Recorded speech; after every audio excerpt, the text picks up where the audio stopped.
Episode की शुरुआत में देखने को मिलता है कि अभी अंजलि जी पे इल्जाम लगाता है कि मैंने आज सुबह ही मंदिर में अंजलि जी के साथ ज्योति को देखा था और ज्योति यहाँ पे आई है। जरूर इन्होंने छुपाया होगा आस्था और सोजल। दोनों लोग कहते हैं कि आई पे इल्जाम मत लगाइए, हम भी इनके साथ गए थे, हमारे साथ नहीं थी। तभिता कहती है कि हमें पुलिस को बताना चाहिए और ढूंढना चाहिए। तभी अभय कहता है कि हमारी इज्जत आपको प्यारी नहीं है ना, तो पुलिस को बुलाइए। तभी निरंजन जी अंजलि की तरफ देखते हैं और कहते हैं कि पुलिस नहीं आएगी और हम लोग ढूंढने की कोशिश करेंगे। दूसरी की तरफ सिद्धार्थ और अज्जू सब लोग बैठे होते हैं। तभी सिद्धार्थ सबके लिए गिफ्ट लाता है कि आज मेरा प्रमोशन हुआ है और सबके पसंद का लाता है। तभी अज्जू के लिए पर्स और कालिंदी जी के लिए चप्पल।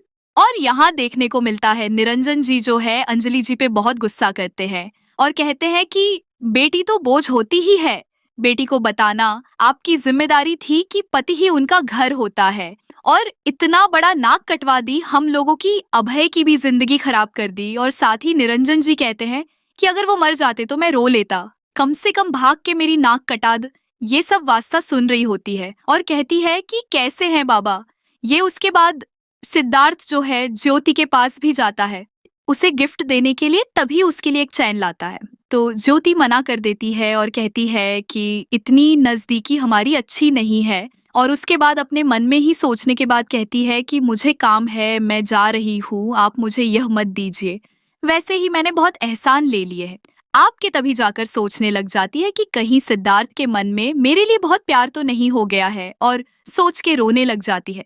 दूसरी तरफ देखने को मिलता है कि श्लोक इधर उधर फोन करके पता लगा रहा होता है कि ज्योति ताई कहाँ वहां पे है और बहुत ही परेशान हो रहा होता है। आस्था वहां पे आती है और कहती है कि क्या पता, मैं इनको समझाऊं तो ये बाबा से बात करे पुलिस में बताने के लिए। तभी श्लोक से कहती है कि श्लोक आप समझिए मेरी बात को। और यहाँ पे देखने को मिलता है कि अभी सेब खा रहा होता और बहुत मौज कर रहा होता और अपने बुआ से कहता है कि हमें इन सब पर खबर रखनी चाहिए, वरना जो ये हमारे ऐश आराम है ना, कहीं के नहीं रहेंगे।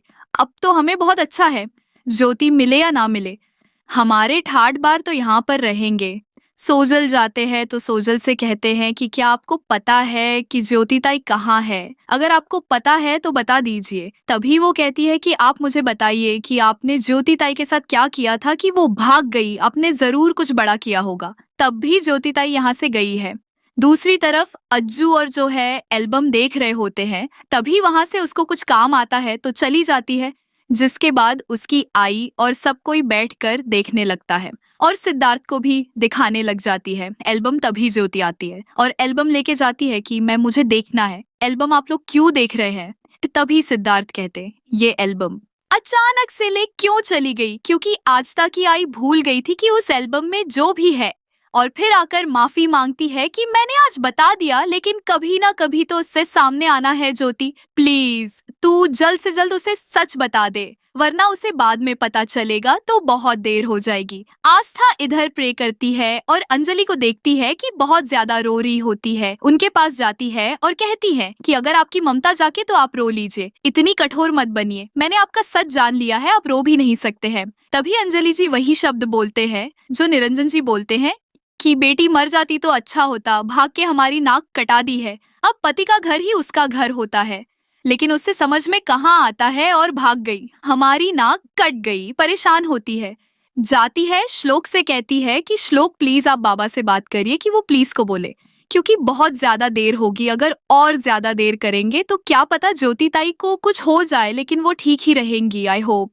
फिर उसके बाद जाते हैं तो पता की जाती है, तो ये अपने पर्सनल पुलिस वालों को बोल देते हैं ढूंढने के लिए। और साथ ही ये सब अभी सुन रहा होता है। आते हैं तो श्लोक और आस्था दोनों देखते हैं कि अंजलि जी की हालत खराब हो चुकी है, एकदम रो रो कर। दूसरी तरफ देखने को मिलता है